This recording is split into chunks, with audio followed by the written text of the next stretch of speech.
आणि आता ब्रेक नंतर एक ब्रेकिंग न्यूज अशी की कृषी घोटाळा प्रकरणात धनंजय मुंडेंना लोकायुक्तांनी दिलासा दिलाय।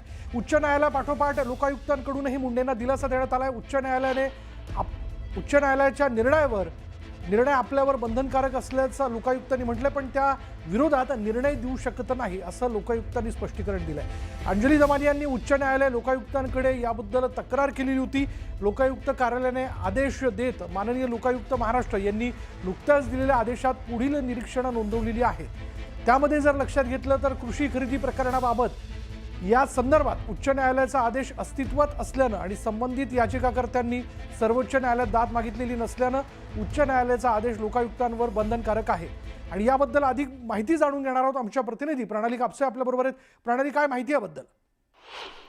दोन तीन महत्त्वाच्या गोष्टी आपण याच्यामध्ये बघायला पाहिजे। उच्च न्यायालयानं खरं तर या प्रकरणामध्ये आधीच आदेश देऊन धनंजय मुंडे यांना दिलासा दिलेला होता, परंतु सामाजिक कार्यकर्त्या अंजली दमानिया ज्यांनी हे संपूर्ण प्रकरण उघडकीस आणलेलं होतं त्यांनी त्याच वेळेला लोकायुक्तांकडे सुद्धा तक्रार केलेली होती। खरं तर उच्च न्यायालयामध्ये जी तक्रार होती ती थेट अंजली दमानिया यांनी टाकलेली नव्हती, तर ती दुसऱ्या एका व्यक्तीनं टाकलेली होती, ज्याच्यामध्ये अंजली दमानिया यांच्याकडे असलेली माहिती त्यांनी उच्च न्यायालयाला दिलेली होती।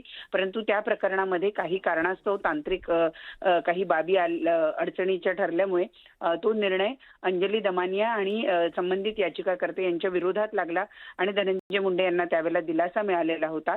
त्यामुळे अपेक्षा अंजली दमानियांना या लोकायुक्तांकडे असलेल्या केसकडून होती, परंतु आता लोकायुक्तांचा सुद्धा निर्णय आलेला आहे आणि त्यांनी असं सांगितलेलं आहे की उच्च न्यायालयाचा निर्णय आमच्यावर बंधनकारक आहे आणि संबंधित प्रकरण हे सर्वोच्च न्यायालयामध्ये गेलेलं नसल्यामुळं उच्च न्यायालयाच्या निर्णयाच्या विरोधात आम्ही निर्णय देऊ शकत नाही आणि म्हणून जर याचिकाकर्त्यांना वाटत असेल तर त्यांनी वरच्या न्यायालयामध्ये जावं।